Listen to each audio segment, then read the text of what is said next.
It's your girl, the Real Princey. Big up all of my real ones. Real recognize real. You done know.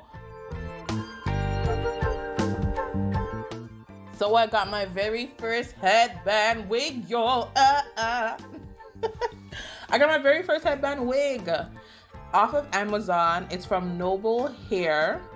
This wig is so bomb, so bomb. It came with freebies, so I got this cute headband that I do love, and the cap, the stocking cap. You got the headband piece. It has soft Velcro. It's not the crutch up your head back Velcro. Soft Velcro at the back. You have your combs in it as well at the front, and you have your comb at the back. Keep that wig secured. It also is adjustable, so you can adjust it at the back as well. It's not too thin, it's good. The tracks are not visible when you turn to the back.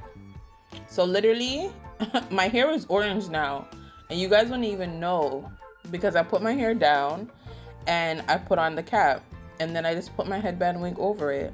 I put a little bump so it didn't look too straight. Now I'm gonna put my fashion headband over, which you don't have to. You can literally just wear it with the black band.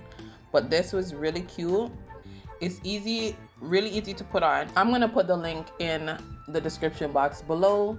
If y'all like it, you can get it. It is a really cute wig. I'm not gonna tell no lie. And who's gonna know? Who's gonna know? Wear it different ways, right? This looks like my hair. Who's gonna know? Don't forget to stay with me. Subscribe, like, comment, share. Give this a thumbs up. It's your girl, the Real Princey. Big up all of my real ones. Real recognize real. You done know with a quick snippet. Bye.